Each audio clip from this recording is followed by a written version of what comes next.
နောက်ဆုံးလေးပွဲဆက်နိုင်ပွဲပြောက်ထားတဲ့ချက်စီကတော့စနေညမှာပုံစံကောင်းတစ်ခုကိုဖော်ဆောင်ထားနိုင်ခဲ့ပါတယ်။ဖွက်ထွက်လူစင်းမှာခိုးပါမှာပြန်လည်ပါဝင်လာနိုင်ခဲ့ခြင်းဟာချက်စီရဲ့တိုက်စစ်ကိုပုံမထက်မြက်သွားစေတယ်ဆိုတာကလည်းညင်းပယ်လို့ရမယ်မထင်ပါဘူး။အေဗာတန်ကနောက်ဆုံး9ပွဲမှာ4ပွဲထိနိုင်ပြီးတော့ကစားပုံမာကျော်တဲ့အသင်းဖြစ်ပေမဲ့ဒီနေ့ညမှာတော့ချက်စီကိုမရှင်နိုင်ခဲ့ပါဘူး။ချက်စီအတွက်အဖွင့်ဂိုးကိုတော့ပွဲအစမိနစ်20မှာဂီလ်စတိုရဲ့ဖန်တီးမှုကနေပါမာကပပနဲ့ကန်သွင်းယူပြီးတော့ဥဆောင်ဂိုးကိုရယူပေးခဲ့ပါတယ်။ချက်စီအတွက်ဒုတိယဂိုးကိုလည်းနက်တိုရဲ့ဖန်တီးမှုကနေဂူစတိုကပိတ်သွင်းကွာ2ဂိုးပြတ်နဲ့ဥဆောင်ခဲ့ပါတယ်။ ဘောလုံးအားကစားဝါသနာရှင်ပရိသတ်များအတွက် iPad ခွင့်ရှိကိုဖိုက်3လုံးမြင့်နဲ့ 1H ပဲများကိုဝေချေးစိတ်ချတာနဲ့ Viber နံပါတ်309 458ခွန်တစ်တီ Coalition မှာစော်ကစားနိုင်ပါပြီဖြစ်ပါတယ်ခင်ဗျာ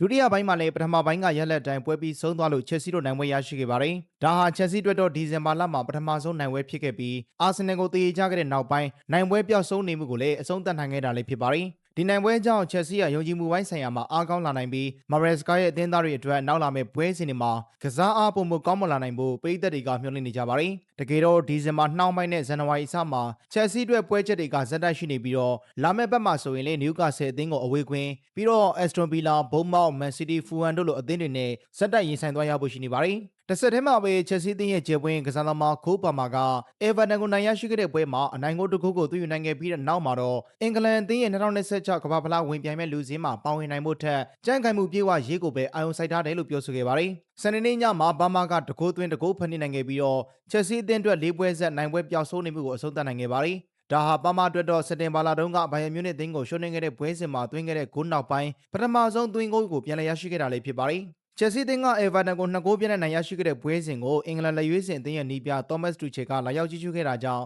ပွဲပြီးမှာတော့ BBC Man of the Day ကအင်တာဗျူးအမှာပါမာအတွက်ကမ္ဘာဖလားမှာပါဝင်ခွင့်ရဖို့မျှော်လင့်ချက်နဲ့ပတ်သက်ပြီးမေးမြန်းခဲ့ရမှာတော့ရိုးရိုးသားသားပြောမယ်ဆိုရင်ကျွန်တော်ခက်ဝေးဝေးကိုမျှော်ကြည့်လို့မရနိုင်သေးပါဘူး။ကျွန်တော်ဒဏ်ရာတွေနဲ့3လလောက်ရုန်းကန်ခဲ့ရပါတယ်။ဒါကြောင့်ကျွန်တော်အနေနဲ့ကြိုက်ခိုင်မှုပြေဝဖို့ကိုပဲအာရုံစိုက်ထားပါတယ်။ကျွန်တော်သာကြံ့ခိုင်မှုပြေဝနေရင်ဘာတွေလုပ်နိုင်တယ်လဲဆိုတာကျွန်တော်သိပါတယ်။မကြခင်မှာအဲ့ဒီအခြေအနေကိုရောက်ရှိလာဖို့မျှော်လင့်ပါတယ်လို့ဆိုပြီးတော့ပြောဆိုသွားခဲ့ပါတယ်။တစ်ဖက်မှာလည်းချက်စီးသင်းရဲ့ပြိုင်ဘက်အာဆင်နယ်သင်းရဲ့နီးပြအာဒီတာကဘူဘိုင်တန်အသင်းကိုနောက်ကျဂိုးနဲ့အနိုင်ရရှိခဲ့တဲ့ပွဲစဉ်နဲ့ပတ်သက်ပြီးတော့ကျေနပ်စရာမရှိကြောင်းပွဲပြီးအင်တာဗျူးမှာပြောဆိုသွားခဲ့ပါတယ်။အာဆင်နယ်သင်းကအမှတ်ပေးစရာအောက်ဆုံးကဘူဘိုင်တန်သင်းကိုပထမပိုင်းတစ်ပိုင်းလုံးမှာဂိုးပေါက်တဲ့မှုတစ်ချိန်မှမရှိခဲ့တဲ့အထိကစားပုံကဆိုးရခဲ့ပါတယ်။နောက်ပြီးတော့ရရှိခဲ့တဲ့သွင်းဂိုးတွေကလည်းအုံဂိုးတွေဖြစ်ခဲ့ကမိနစ်90မှာတည်ရည်ဖြစ်နေပြီးမှနာချင်းချင်းဖို့ဂိုးနဲ့သာနိုင်ရရှိခဲ့တာဖြစ်ပါတယ်။မီခေအာဒီတာကပွဲပြီးအင်တာဗျူးမှာကျွန်တော်တို့အသင်းအဆင့်တန်းနဲ့ဆိုရင်ဒီကစားပုံကလုံးဝကိုကျဉ်းနှံ့စရာမရှိပါဘူးခက်ခဲမဲ့ပွဲဆိုတာအစကတည်းကသိပါတယ်ဒါပေမဲ့ကျွန်တော်တို့ကရှင်းလင်းတဲ့အခွင့်အရေးတွေကိုဖန်တီးနိုင်ခဲ့ခြင်းမရှိခဲ့ပါဘူးခံစစ်ပိုင်းကလည်းအတော်လေးကိုအားနည်းခဲ့ပါတယ်ဒီလိုအနေအထားကလက်ခံနိုင်စရာလုံးဝမရှိပါဘူး